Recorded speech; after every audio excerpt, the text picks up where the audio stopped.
really quick video. Gee, I got some light on my head. It looks like I have a halo. No, not really. Trust me, I'm no angel. Um, but I'm answering a question from somebody who had a question about um, strap cutters. So about strap cutting, especially in the saddle industry, we do a lot of strap work, and it makes sense to have a strap cutter. But what kind do you get, and what do you do when your straps are too wide for a strap cutter? So I'm going to show you a couple examples. I went and purchased one because I couldn't remember why I didn't like this one. Now I know. I like to keep my fingers. But and you will see on our website we only sell one type of strap cutter, okay? And that's for safety reasons, because we do teach classes, we do teach workshops, and then when we do sell products, we want to keep you safe, but we want to give you something inexpensive as much as you can. So what we're going to talk about just for a few minutes, and then I'll talk about the wider straps. So say you're doing saddle work and you need to cut leathers, all right? I'll show you how we would do that with, because leathers are 4 inches.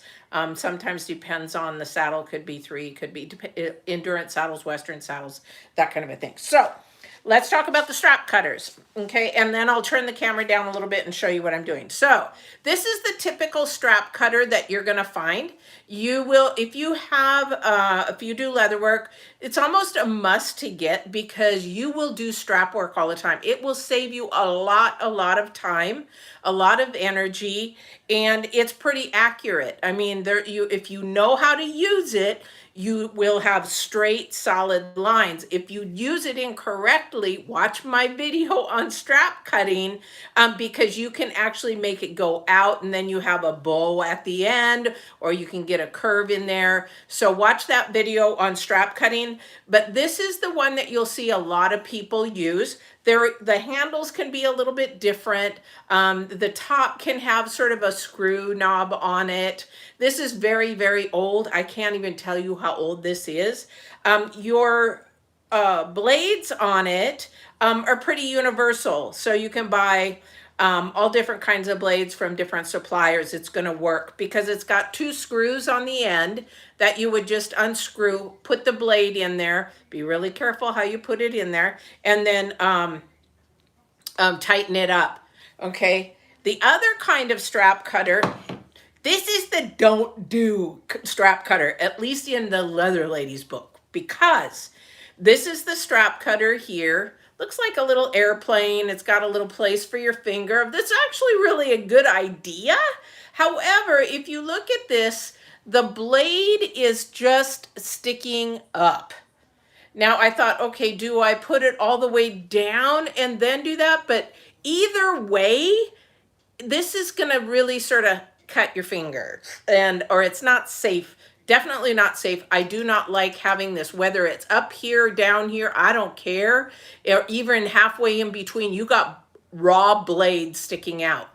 So kudos if you want to use it. Not saying if you don't want to use it, that's fine.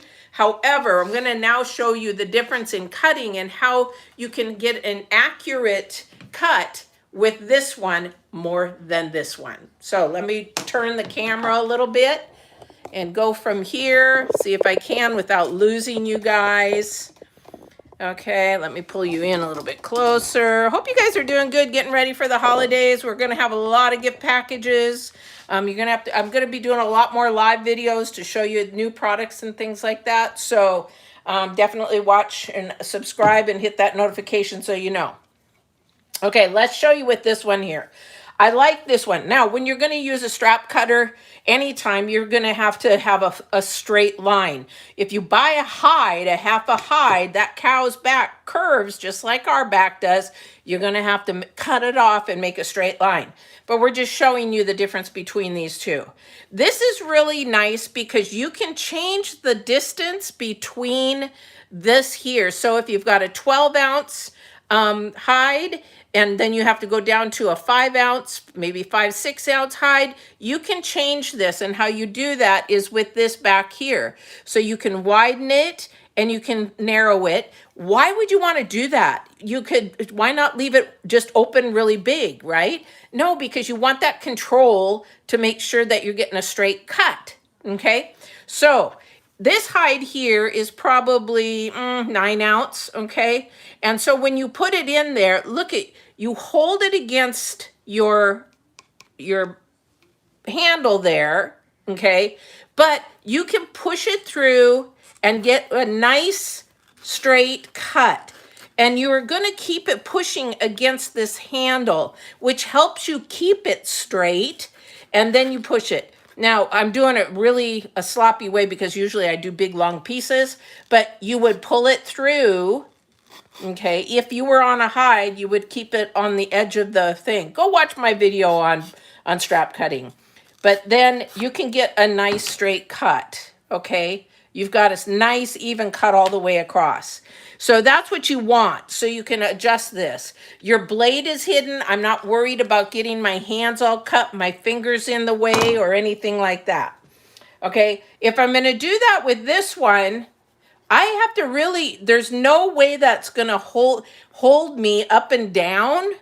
Okay, and there is no way I can put my finger here, great, but I still need to put pressure against it to get started, no matter how sharp or dull. Oh my God, if you have a dull one, please change your blades, even in this one, because you're not going to get a nice sharp cut if you don't keep your blades sharp. No matter what you do, keep your blades sharp. But then you've got this one where, yeah, you're going to start it really slow, but I'm afraid it's going to slip. My finger's going to get sliced open.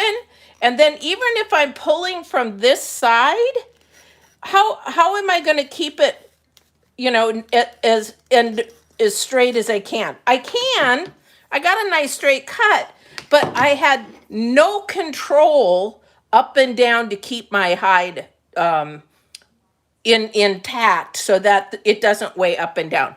It's your choice. It's nice. It's steel. It's heavy. It's great. In that way, I like the way that the finger handle is. That's really, really cool. However, safety wise, I'm just a safety nut. Welcome. I don't even know who's saying hello. Welcome. And anyway, so that's what I would say. That is my preference for the Leather Lady, and any of the classes that I teach, or we're getting ready to move into a place where members can actually use all of our machines. Get that, guys. If you have your own leather business, you'll be able to use our machines if you're local, unfortunately. Otherwise, we have online live workshops. So we'll be doing that starting January 1st. But this here, it's your, but please, I'm going to say, be very careful. We are about safety at the Leather Lady. And if it isn't safe, we don't do it. We don't repair it. We don't sell it. We try to keep everything safe. So your feedback, I would love it. Your comments, I would love it. And please, any kind of videos that if you have a question, I answer it. If it's in a live video or a comment or whatever. So I hope that this was helpful in some way. And don't forget to go to the leatherladyllc.com for your products. YouTube, now we have the new channel for saddle repair and restoration. So you put the @ saddle repair and restoration, and that's a new website. Please subscribe to that. I hope this was helpful. Take care. Thank you so much. Love you guys. See you on the next video.